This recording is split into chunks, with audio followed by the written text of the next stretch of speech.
I have decided to follow Jesus. I have decided to follow Jesus. I have decided to follow Jesus. No turning back, no turning back. Shalom, peuple de Dieu, shalom partout dans le monde où vous nous suivez. Ça fait toujours un grand plaisir quand je suis devant vous pour apporter quelques enseignements venant de Dieu. C'est votre bien-aimé, le prophète Meshach Kondé de la République démocratique du Congo.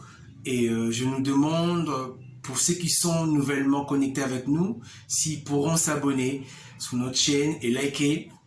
Et puis, essayer de revoir de vieilles émissions qu'on a déjà tournées, parce que nous développons un thème qui est intitulé comment être puissant et être utilisable par Dieu. C'est vraiment important.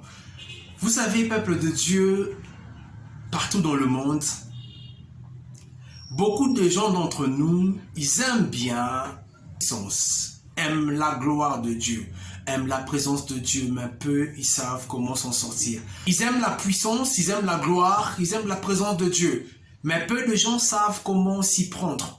Vous savez, sur cette chaîne, nous allons développer beaucoup de sujets, mais pendant cette série d'enseignements, je voulais rappeler aux gens que le jour que tu reçois une prophétie, une vision, un message que tu es appelé par Dieu pour une mission, sache que ce n'est pas le même jour que tu verras l'accomplissement. Il faudra attendre, passer des épreuves, passer par l'école, passer par les enseignements pour atteindre ces niveaux où Dieu va t'utiliser dans son ministère, bien dans son appel par rapport à la nation, par rapport aux églises, par rapport aux vies des gens. Mais, peuple de Dieu, nous ne devons pas ignorer une chose. C'est que Dieu n'appelle jamais de personnes puissantes, des personnes qualifiées, des personnes avec de haute estime de soi-même.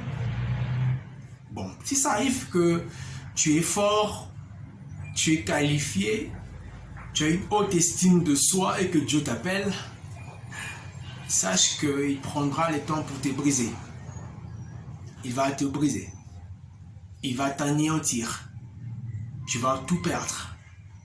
Parce que il veut te façonner. Souvenons-nous de Moïse. Moïse était le petit-fils de Pharaon. Mais quand Dieu l'a appelé, il s'est retrouvé dans le désert.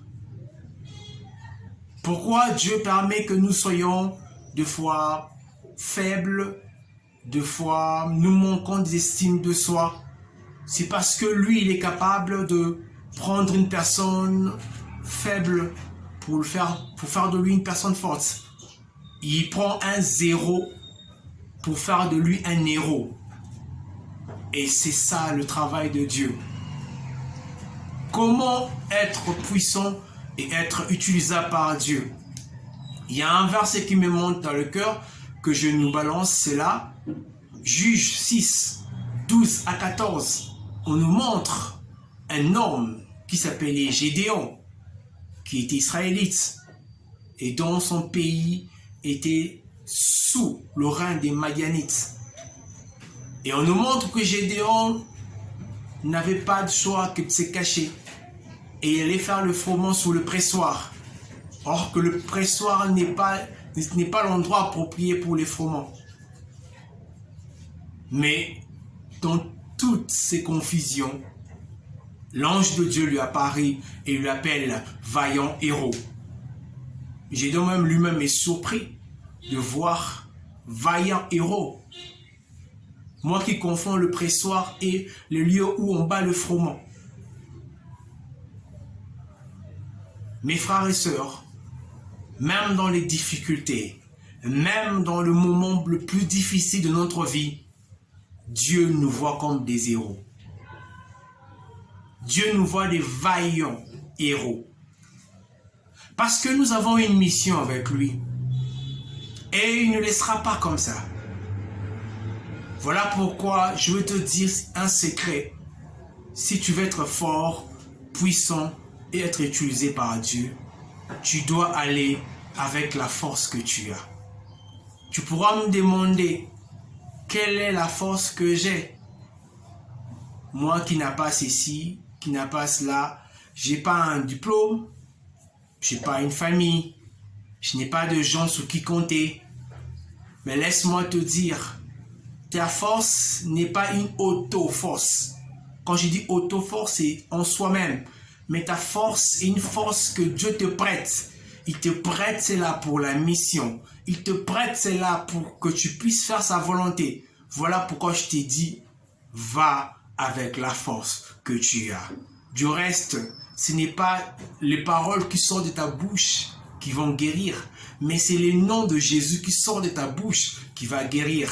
Ce ne sont pas tes mains qui vont guérir, mais ce sont la puissance de Dieu qui vont sortir de tes mains. Donc bref, tu n'es qu'un tuyau.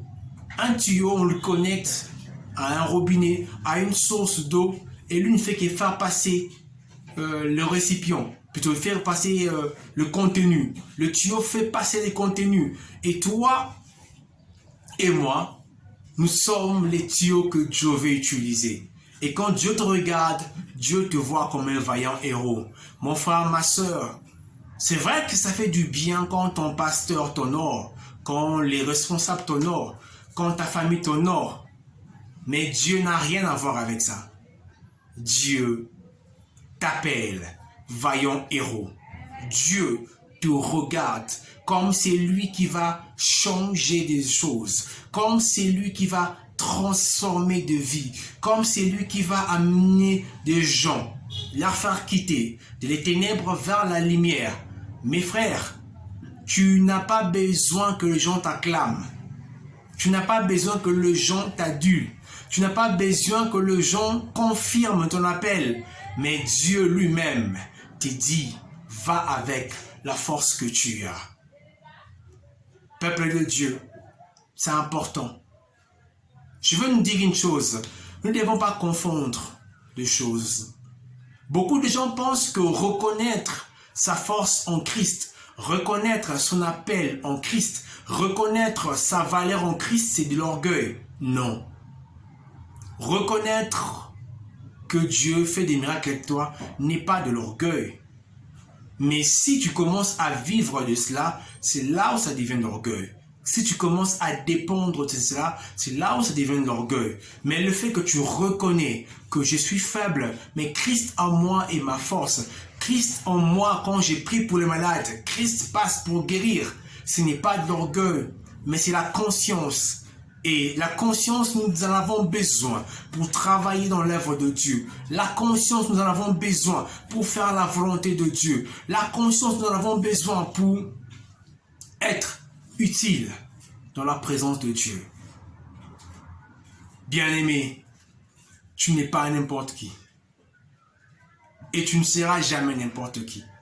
Parce que Dieu a investi en toi, premièrement, son image. Tu as l'image de Dieu.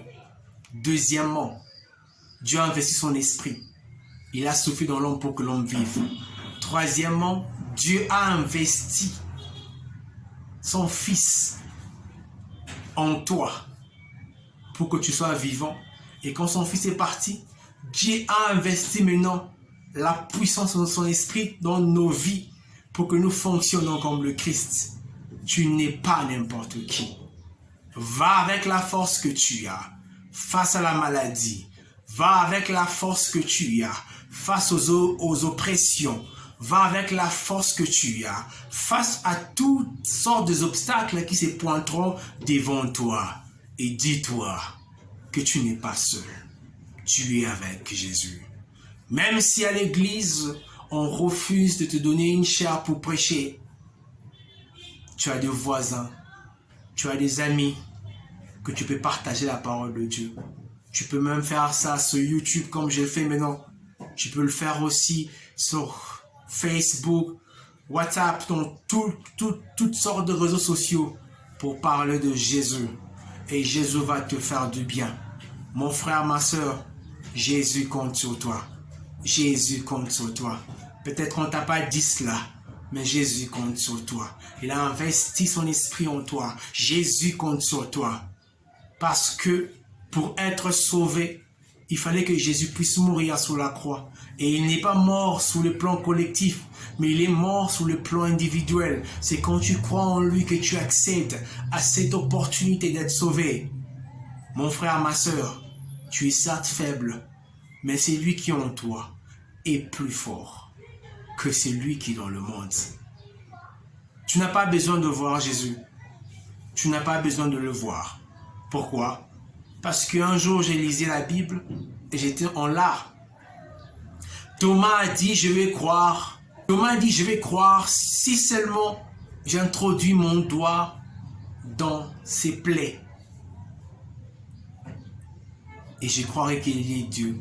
Et quand il a vu, il a touché, il a cru, il s'est mis à genoux. Il a dit, tu es mon Dieu, tu es mon roi, tu es mon Seigneur. Mais Jésus l'a dit, Thomas, toi, tu as cru parce que tu as vu. Mais heureux ceux qui croiront sans avoir vu. Et il parlait de nous. Il parlait de notre génération. Il savait qu'il y aura des gens qui viendront après Thomas, après Jean, après Pierre, qui n'auront pas peut-être l'occasion de nous voir, de voir tout ce que je fais sur terre, mais qui auront la foi en moi. Et c'est nous que Dieu parlait. Nous qui n'avons pas vu Dieu, mais nous croyons par son esprit. Nous croyons fermement.